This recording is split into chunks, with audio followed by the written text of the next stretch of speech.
Tu pensais vraiment prendre cette place, femme noire? Les esclaves comme toi ont leur place au dernier rang, ricana l'homme en s'installant à la place de Maya, inconscient qu'il allait tout perdre. Aéroport international de Dallas-Fort Worth, 8h42. Le couloir menant à la porte 14B était encombré de cadres pressés en costume de créateur. Parmi eux marchait Maya, une afro-américaine de 41 ans en tailleur-jupe, une serviette en cuir à la main.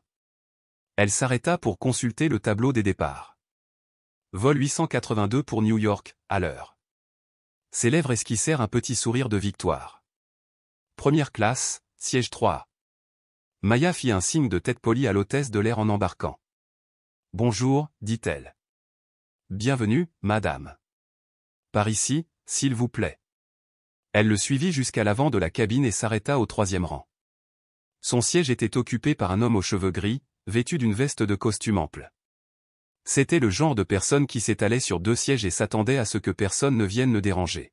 « Excusez-moi, monsieur, dit Maya. C'est ma place. » Il ne leva même pas les yeux de son téléphone. « Je ne crois pas. » Il tapota l'accoudoir.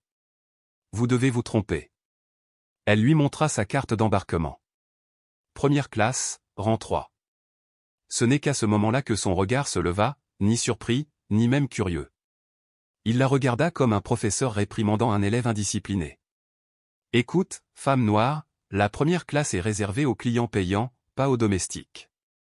Tu devrais peut-être vérifier ta carte à nouveau. »« Je l'ai déjà fait, monsieur, » répondit calmement Maya. « C'est ma place. »« Et qu'attendez-vous de moi ?» Il se renversa en arrière, la voix teintée de mépris. « Vous pouvez bouger. Il y a largement de la place en classe économique avec vos semblables. Les esclaves n'ont pas leur place ici. » L'hôtesse de l'air revint. « Puis-je vous aider ?» demanda Maya, toujours aussi calme. « Il est à ma place. » L'hôtesse scanna les cartes et confirma que le 3 a été celui de Maya. « Monsieur, vous êtes titulaire du 7B. » L'homme rit d'un rire amer et moqueur. « Je déménagerais si je pouvais, mais je suis déjà installé. Je ne comprends pas pourquoi cette femme noire pense mériter la première classe alors qu'elle n'en a probablement même pas les moyens. » À ce moment-là, le directeur de l'immeuble, qui servait maintenant de commissaire de bord, s'avança. « Mademoiselle, veuillez prendre place. » Maya inspira, choisissant soigneusement sa réponse. « Gardez-la, monsieur. Vous pouvez avoir la première classe. » L'homme se figea, les sourcils levés. « Pardon ?» Il la regarda, incrédule. « Oui, allez-y, monsieur. Je prendrai la place que vous laisserez par pitié. » Il ricana et se tut, s'agitant mal à l'aise dans sa veste trop grande. Maya recula d'un pas et resta immobile. « Un siège ne définit pas qui je suis, dit-elle. Ma valeur ne se mesure pas à ton arrogance. La classe ne s'achète pas. Elle se mérite. » Il lança un cri moqueur, comme s'il avait enfin gagné. « Bien, tu peux rester là comme une statue ou une servante, dit-elle d'une voix ferme. Ce rôle te convient mieux. » Tout au long du trajet jusqu'à New York, la cabine resta silencieuse, à l'exception du grondement des moteurs. Maya se tenait près de son siège vide, imperturbable. Avec sa dignité, elle avait démontré que le respect ne se réclame pas, mais se mérite. Maya descendit de l'avion sans se presser. Avec le même calme qu'elle avait toujours manifesté, elle marchait d'un pas assuré, la tête haute, la dignité intacte. Elle ne se retourna pas, ne chercha pas à se venger, n'avait pas le temps pour ça. Elle avait un rendez-vous important. Elle prit sa serviette, appela une voiture et disparut dans la foule de l'aéroport. Une luxueuse salle de conférence nous attendait. Sol en marbre. Murs de verre. Écrans éclairés par des données de marché. Dossiers soigneusement alignés avec les noms d'entreprises puissantes. Tout sentait le pouvoir. Les décisions à millions de dollars. Les nerfs à vif derrière des costumes coûteux. Il était déjà assis. Le même homme que lors de l'avion. Son entreprise avait désespérément besoin d'investissement, et aujourd'hui, les associés devaient rencontrer l'investisseur clé. Il parcourut la salle du regard avec son habituel sourire suffisant. « Alors, quand arrive la dame qui va nous sauver la peau ?» demanda-t-il d'un ton plein d'arrogance. L'un des avocats répondit avec prudence. « Elle devrait arriver d'une minute à l'autre. Son cas est confirmé. » Et à cet instant précis, la porte s'ouvrit. Maya entra lentement, élégante, impeccable, sans regarder personne en particulier. L'homme la vit et se figea. Il cligna des yeux, fronçant les sourcils, comme s'il essayait de comprendre ce qu'il voyait. Pas question, murmura-t-il, suivi d'un rire nerveux. Il regarda autour de lui, cherchant du soutien, comme s'il s'agissait d'une plaisanterie. Qu'est-ce qu'elle, qu'est-ce que tu fais ici? Maya ne répondit pas. Elle s'approcha de la table et posa sa serviette. Il rit de nouveau, plus fort cette fois. Ah, je comprends maintenant.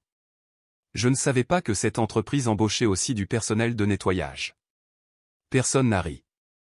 Il continua néanmoins, tu es là pour apporter du café ou ramasser les poubelles? Maya le regarda. Sans expression. Sans haine. Juste une observation. Allez, apporte-moi un café, s'il te plaît? Sans sucre.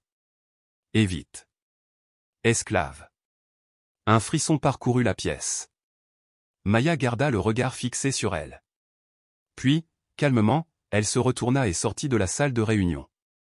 Sans un mot. Sans réaction. Juste le silence. L'homme sourit, convaincu qu'il venait de gagner quelque chose. Ces gens ne savent même plus où est leur place, murmura-t-il, plus fort maintenant. On devrait leur donner un balai à la porte, comme ça, au moins, ils seront utiles. Silence absolu. Personne ne riait.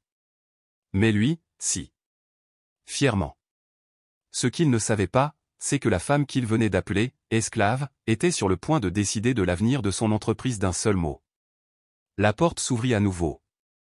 Maya revint, portant un plateau avec une tasse de café fumant. Sans hésiter, elle le posa devant lui sur la table en verre. Son regard se fixa sur le sien. Aucun sourire. Puis elle a parlé. Nous pouvons arrêter de jouer à des jeux maintenant. Il fronça les sourcils. Son sourire se figea à moitié sur ses lèvres. Maya n'a pas élevé la voix. Je pensais que le propriétaire de l'entreprise dans laquelle j'envisageais d'investir serait quelqu'un de plus sérieux. Un faible murmure parcourut les avocats et les associés. Il la regarda fixement, quelque chose commençant à s'installer, mais il refusa d'y croire. Il rit de nouveau, d'un rire forcé cette fois. Qu'est-ce que tu dis? Que tu? Il se pencha en arrière sur son siège, essayant de la renvoyer par moquerie. Vous? Un investisseur? Une femme noire comme vous? Les partenaires commençaient à transpirer. Personne n'osait les interrompre. Il a essayé de reprendre le contrôle. C'est ridicule. Si on distribue des millions juste pour que les gens se sentent importants, autant commencer à les distribuer aussi dans les ghettos. Il ne souriait plus. Ses mains tremblaient. La tasse tremblait légèrement. Ses yeux, autrefois glacés, clignaient plus qu'il n'aurait dû. Maya s'est rapprochée. Tu n'as aucune idée de qui je suis, et c'est normal. Mais aujourd'hui, tu vas apprendre quelque chose que personne n'a jamais enseigné dans ton entourage. Je n'ai pas besoin d'une leçon de morale de la part d'une femme de chambre en talons, rétorqua-t-il, mais sa voix avait perdu son mordant. C'était plus du bruit que de la certitude, plus de la défense que du mépris. Maya baissa les yeux un instant, comme si elle cherchait les mots justes pour tirer avec précision. L'atmosphère dans la pièce avait changé. Il ne s'agissait plus d'affaires. C'était un jugement. Et la sentence était toujours en suspens. Elle se redressa. Elle prit une inspiration.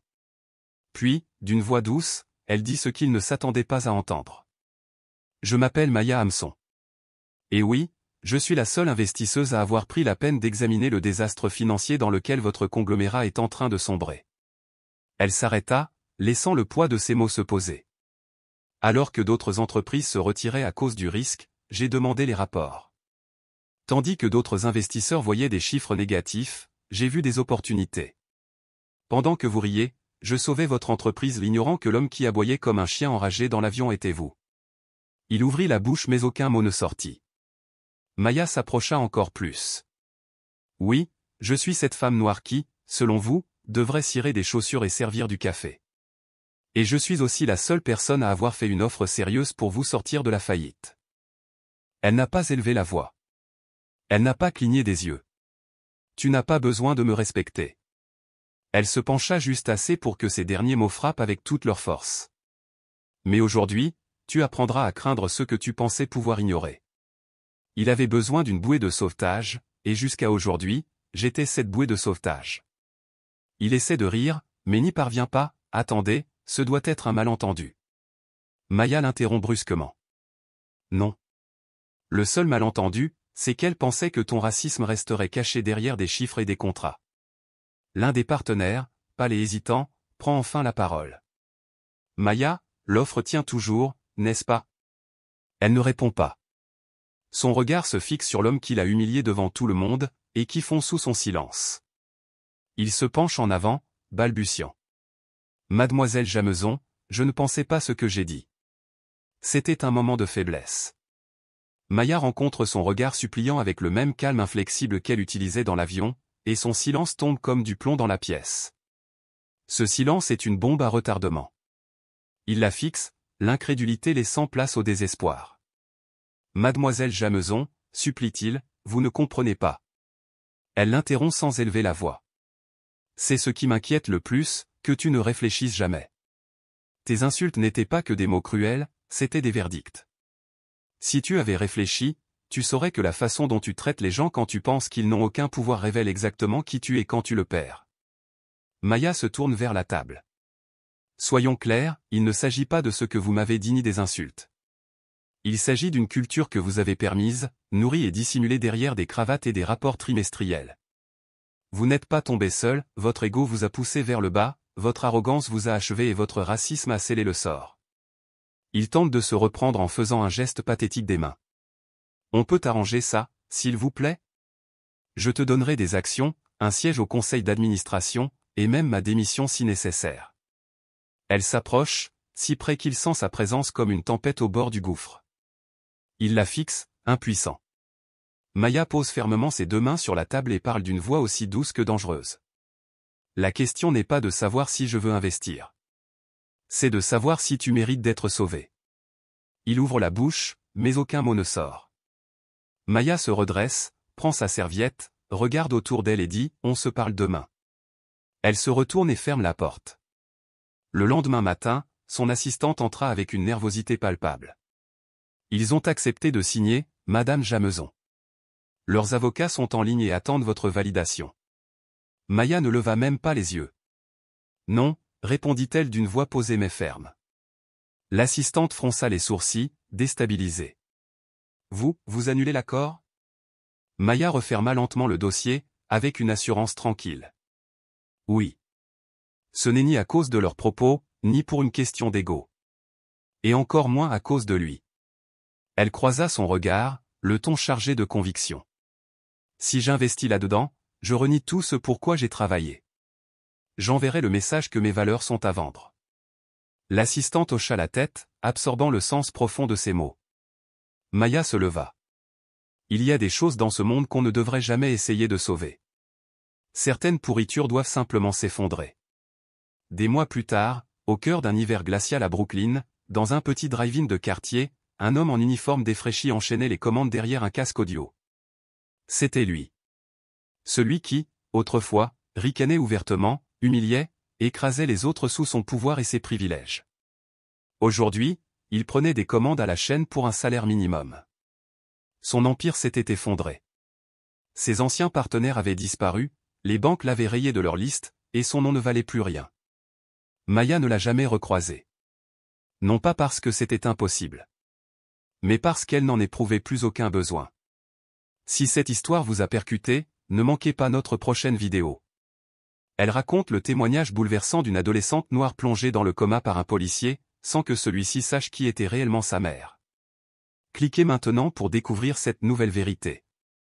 Et dites-nous en commentaire de quel pays vous regardez cette vidéo. Abonnez-vous pour d'autres récits puissants et laissez un j'aime si vous pensez, vous aussi, que certaines victoires ne s'achètent pas.